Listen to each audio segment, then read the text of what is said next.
सुवर्णपुर जिल्लार विकास रे सारथी साजिଛନ୍ତି महिला अधिकारी। जिला प्रशासन विभिन्न विभाग रे कार्यरत रही गुरुत्वपूर्ण दायित्व तुलाउछन्ति।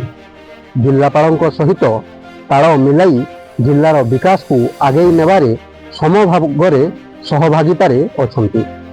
आजिर एही स्वतंत्र रिपोर्ट रे देखिबा सुवर्णपुर जिल्लार महिला अधिकारी मानकु एवं जानिबा तांकर कार्य संपर्क रे। पश्चिम ओडिशार आध्यात्मिक सांस्कृतिक प्राणकेन्द्र होची सुवर्णपुर जिला। क्षेत्रफल अनुसार अपेक्षाकृत सान हेले भौगोलिक सांस्कृतिक दृष्टि यार अनेक महत्व रही। तेबे यही जिलार विकास में कार्यरत थिबा जिला प्रशासन अधीन में कार्य करुछन्ति अनेक महिला अधिकारी जो माने जिलार विकास में अनवरत कार्यरत। जिला मुखिया जिलापाल सहित ताल मिलाई आगे चलछन्ति। सुवर्णपुर जिलार कार्यरत महिला अधिकारी मध्य जड़े होउछन्ति सुवर्णपुर उपजिलापाल सौम्य रूपा रथ। जड़े सफल अधिकारी भाव में सोनपुर उपखंडर दायित्व तुलाइबा सहित जिला स्तर में अनेक गुरुत्वपूर्ण दायित्व बहन कर। देवोत्तर अधिकारी सहित निर्वाचन और जनगणना दायित्व में अच्छा। 42 वर्ष तले चोरी होता गोपालजी मूर्ति फेरे आनिबारे तांकर अवदान किए न जाने। जड़े सफल प्रशासिका भाव जनसेवा करने सहित निजर परिवार चलाउछन्ति श्रीमती सौम्या रूपा रथ। मु वर्तमान सुवर्णपुर जिलार उपजिलापाल भाव में उपवेशित। तेबे तार पूर्वर मोर जीवन गोटे छोटिया दिनर कथा कहि जो दिन कि मोर जीवन संपूर्ण परिवर्तन हो जाता ता हूँ फेब्रुआरी 22 तारिख 2016 मसीहा जो दिन मोर प्रथम झील जन्म होता एवं तार परदिन ही मोर ओएस रिजल्ट बाहर एवं एका संगरे दुईटी खुशी खबर मु जदिओ पाई झीर 21 परदिन ही मोर जॉइनिंग थिला एवं ता परठारु संघर्ष आरंभ हो जाता।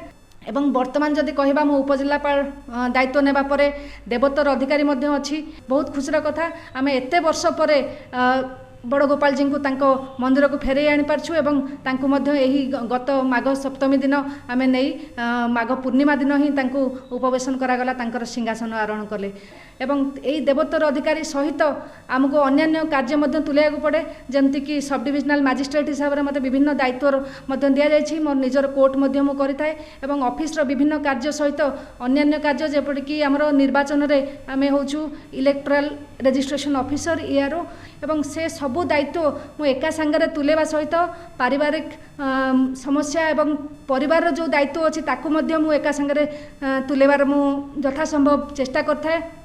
मोर निज घरे कहबी पिला मानकु मु निजे पाठ पढ़ाए कौन ट्यूशन दिए ना एवं घरर समस्त दायित्व मु मध्य निजे तुले थाए एवं ए सबुथिरे बड़ श्रेय देवी भगवान को। भगवान मते सबुथिरे सहाय होछन प्रति पदक्षेप रे मते भगवान सहाय्य करछन्ती एवं ता सहित मु प्रणाम करिबी मोर निज बापा माँ जे कि मते पिला बेलु पाठ पढ़े कि एतिकी बड़ करछन्ती एवं मते निज गोडरे मु आज ठिया ही पारछि तांकरी जोगु एवं समस्त को अशेष भाव धन्यवाद। विशेष करी मोर सुवर्णपुर जिल्लार समस्त भाई भौणी माने मते अशेष भाव अहेतुक भाव में समर्थन करछन्ती एवं बहुत मते मात्रा रे मते सहयोग करछन्ती। मोर ऑफिस रो समस्त स्टाफ मते सहयोग करन्ती एवं एहा फलले ए सबु गुरु दायित्व एका संगरे तुलेबार सक्षम होइछि। सेहिभଳି जिलार स्वास्थ्य विभाग भଳି एक गुरुत्वपूर्ण दायित्व रही जड़े महिला हाथ में। जिला मुख्य चिकित्सा अधिकारी भाव अवस्थापित अच्छा उषा देवी।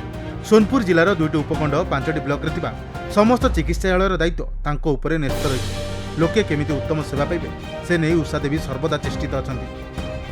सेहिपरि जिला सामाजिक कल्याण अधिकारी भाव में बीणा पाणी मिश्र, जिला सांस्कृतिक अधिकारी जमुना प्रधान, जिला सूचना और लोकसंपर्क अधिकारी प्रीति सुना, डेप्यूटी कलेक्टर ज्योतिर्मयी मल्लिक, ग्रीभांस सेल अधिकारी प्रियदर्शिनी साहू प्रमुख रही। राजस्व विभाग में अनेक महिला अधिकारी दायित्व संभाली। वीर महाराजपुर तहसिलदार भाव में सुचिस्मिता पाणिग्राही, बिनिका तहसिलदार भाव में रचना भोई रही। केवल एतिक नुहे जिलार आईन श्रृंखला रक्षक भाव महिला अधिकारी मानकर योगदान उत्साहपूर्ण। सुवर्णपुर जिलार सीमांत तरबा थाना अनिता किड़ो थाना अधिकारी अच्छा। डुंगुरीपाली थाना रोजलिन पटेल रही। सुवर्णपुर जिले में महिला भूमिका बेस प्रशंसनीय। जड़े साधारण महिला भूमिका असाधारण कर्तव्यनिष्ठ होई निज पदर गरिमा बजाई रखिछन्ति एवं जड़े माँ भौणी और झील धर्मपत्नी होई परिवार प्रतिपोषण कर। सुवर्णपुर जिलार एही महिला अधिकारी कहानी अन्य महिला प्रेरणा दब निश्चिंत।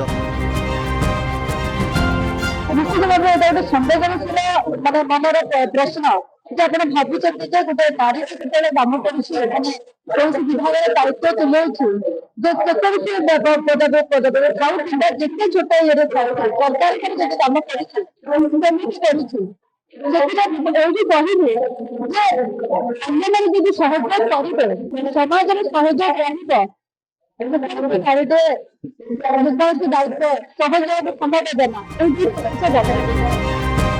ସୁବର୍ଣ୍ଣପୁର ଜିଲ୍ଲାରୁ ବୀରେନ୍ନାଙ୍କ ରିପୋର୍ଟ, ଖବର ଓଡ଼ିଶା।